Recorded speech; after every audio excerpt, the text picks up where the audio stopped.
वो कब्र पे कब्र भी मेरी खोद देंगे तो एक दाग नहीं मिलेगा। वो जनमत से नहीं जीतते थे, वो जनता के वोट से नहीं जीतते थे। वैसे बाहुबली बूथ को लूट करके जीतते थे, लेकिन अब वो ज़माना नहीं है। अगर ऐसे बाहुबली आएंगे ना तो पिटा करके जाएंगे।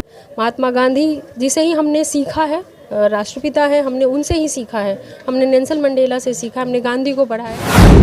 वो डरे वो जिनके पास, मुझे तो ये लगता है कि यार अगर कभी ईडी सीबीआई छापा मार देगा तो कुछ नहीं निकलेगा, बेइज्जती हो जाएगी।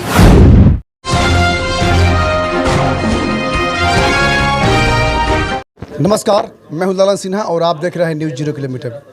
मेरे साथ मौजूद है राजद की शेरनी और राष्ट्रीय प्रवक्ता रितु जायसवाल।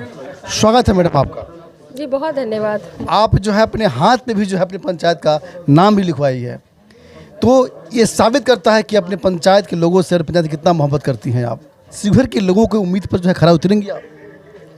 देखिए, एक बार जो मैंने जिम्मेवारी ली उसको मैंने पूरा किया, और शायद कहते हैं ना कि ईमानदारी का फल मीठा होता है। जो ईमानदारी से मैंने अपने कर्तव्य को वहाँ निर्वाहन किया एक मुखिया के तौर पे, और आज एक मुखिया से लेकर के आज लोकसभा का प्रत्याशी होना, इस बात को सिद्ध करता है कि अगर आप अपने ईमानदारी से अगर आप बढ़ते हैं तो वो ऊंचाई काफ़ी दूर की होती है, लंबी ऊंचाई होती है। तो निश्चित तौर पर मुझे लगता है कि कोई भी जनप्रतिनिधि हो अपने काम को वो कर्तव्य निष्ठा से करे, ईमानदारी से करे। दिल्ली में जो है आप लग्जरी लाइफ जी रही थी, तो इतनी लग्जरी लाइफ छोड़ करके जो है इतना धूप में जो है धूल फाक रही है, धूप में जल रही है, क्यों? महात्मा गांधी जी ने लॉ किया, पढ़ाई करी विदेश में, और अच्छा पैसा उन्हें मिल रहा था, अच्छी लग्जरी लाइफ थी उनकी, और यहाँ देश गुलाम था।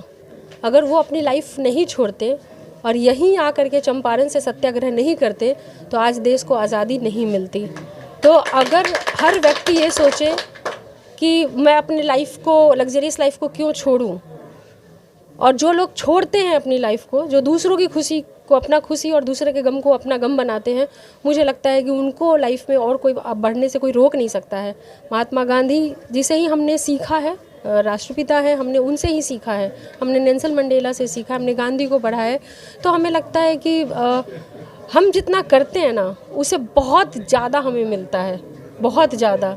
एक मुखिया के तौर पे हमने काम किया और उसकी पहचान, ऐसा नहीं है कि वो पंचायत बड़ा एकदम अमेरिका इंग्लैंड हो गया, ऐसा कुछ भी नहीं है।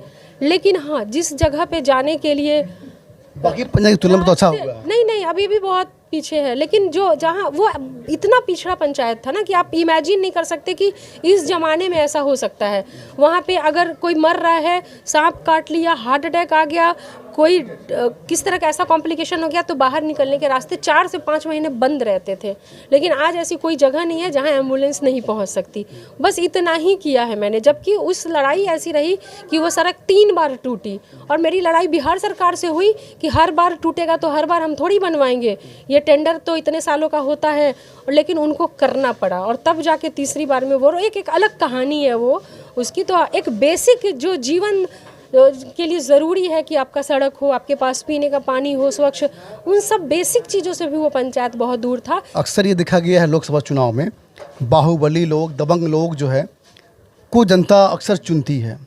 आपके जैसा जो है नेक दिल इंसान, विकासशील महिला को लोग चुन पाएंगे? मुझे ऐसा नहीं लगता है कि कोई बाहुबली को चुनता है या कुछ भी है। वो ज़माना चला गया जब गरीब बेचारा लाइन में खड़े होकर के वोट देने के लिए मुंह ताकता रह गया, और बाहुबली आकर के और बूथ लूट के चले गए और जीत जाते थे। वो जनमत से नहीं जीतते थे, वो जनता के वोट से नहीं जीतते थे। वैसे बाहुबली बूथ को लूट करके जीतते थे, लेकिन अब वो ज़माना नहीं है। अगर ऐसे बाहुबली आएंगे ना तो पिटा करके जाएंगे। अगर जनता कि बहुमत को कोई नहीं छीन सकता, जनता वहीं का वहीं हिसाब कर देगी। अब वो ज़माना नहीं है कि आप आए और लहराया और डर दिखाया बाहुबल का और आप बूथ ले लूट करके चले जाएंगे, ऐसा नहीं होने जा रहा है। इस शिवहर लोकसभा सीट पर जो है भाजपा 15 वर्षों से काबिज है, 3 टर्म से जो है भाजपा काबिज है, तो क्या भाजपा गढ़ को तोड़ना इतना आसान होगा? मुझे लगता है कि विकास की जो लालसा मैंने यहाँ पे देखी है ना लोगों के दिलों में, कि उनको अंदर से एक कसक है कि शिवहर सबसे पिछड़ा कैसे। इतना पिछड़ा कैसे, हम इतना, किसी को भी बाहर बताने में भी लगता है ना लोगों को। कई बार जो लोग बाहर जैसे मजदूरी के लिए भी गए हैं तो पूछते कौन से जिले के हो, तो अच्छा पटना तो सब जानते हैं, ये जिला सब जानते हैं, शिवहर वो कहाँ है, वो उसके बगल में, ऐसा ऐसे बताना पड़ता है, इतना पिछड़ा हुआ है। तो सबको चाह है कि उनका भी जो नाम ले अपने लोकसभा क्षेत्र का, तो वो सब जाने, अच्छा वो शिवहर है ना। तो मैं तो चाहती हूँ कि जब जैसे सिंह वाहिनी की बात होती है तो लोग कहते हैं अच्छा वो रितु जायसवाल वाला है ना। तो अगर ये हो जाए तो वो पहचान नाम से कैसे बना, काम करके बना, काम करके बना। उसके लिए बहुत संघर्ष, बहुत मेहनत, बहुत बाहुबलियों से भी टकराना पड़ा। 40-40 लाख रुपए लेकर के 2-2, 3-3 कैंडिडेट थे और मैं 17,000 रुपये में वो चुनाव जीती थी। तो अगर जनता चाह लेना तो आपके सामने ना कोई बाहुबल काम करेगा, ना धन, ना पैसा, कुछ नहीं। मेरे यहाँ तो क्या हुआ, जनता ने लिए भी पैसे और वोट वहीं दिया जहाँ करना था, जिसकी वजह से पहला चुनाव भी मैं 17,000 में और दूसरा चुनाव भी बहुत कम पैसों में हमने दूसरा भी जीता। तो जनता को पता है कि उनको क्या करना और उनको क्या चाहिए, ये दोनों ही चीज़ें पता है उन्हें। आपने इतना प्रखर जो है, इतना जो है मतलब कर्मठता से बोलती हैं, क्या आपको डर नहीं लगता है कि आपके ऊपर ईडी छोड़ दी, सीबीआई छोड़ दिया जाएगा? वो डरे वो जिनके पास, मुझे तो ये लगता है कि यार अगर कभी ईडी सीबीआई छापा मार देगा तो कुछ नहीं निकलेगा, बेइज्जती हो जाएगी। अच्छा भला सब जानते हैं कि इसके पास बहुत पैसा वैसा होगा, वो नहीं निकलने वाला है, ठीक है। एक रिटायर्ड अफसर की पत्नी हूँ तो उतना ही मेरे पास है जितना एक रिटायर्ड अफसर के पास होना चाहिए। तो मैं चाहती हूँ कि वो चीज़ें बनी रहे। बेकार में ईडी सीबीआई छापा मारेगा, कुछ मिलेगा नहीं। सबको पता है कि ऐसे तंत्र का इस्तेमाल भाजपा क्यों करती है। जब वो लोकतंत्र से नहीं जीत पाती तो ईडी सीबीआई जैसे डरा के धमका में शामिल हो जाओ, या तो पार्टी में शामिल हो जाओ, तो इस तरह के डर से वो लूटती है डरा करके। यहाँ पर ऐसा कुछ नहीं है। वो कब्र पे कब्र भी मेरी खोद देंगे तो एक दाग नहीं मिलेगा। ऐसी साफ स्वच्छ जनप्रतिनिधि मैं रही हूँ पहले भी, और उसी तरीके से आज यहाँ पर अगर भेजी गई हूँ राष्ट्रीय जनता दल का, तो तेजस्वी प्रसाद यादव जी ने, लालू प्रसाद यादव जी ने मुझे पूरे उस विश्वास के साथ भेजा है कि वो महिला ऐसी है जिस पर एक भी दाग किसी चीज़ का नहीं है। आखिरी जो है संदेश किया जनता के लिए आप? हम बस यही कहना चाहते हैं कि शिवहर जो बहुत पीछे है उसे सबसे नंबर 1 पर लाने की आपकी जो इच्छा है वो बटन दबाने से ही पूरा होगा। उस बटन को दबाने में न जात पात देखिएगा, न पार्टी देखिएगा, और अपने क्षेत्र के विकास होकर के, एक होकर के, चाहे किसी भी पार्टी से आप हो, एक होकर के क्षेत्र के विकास के लिए बटन दबाइएगा।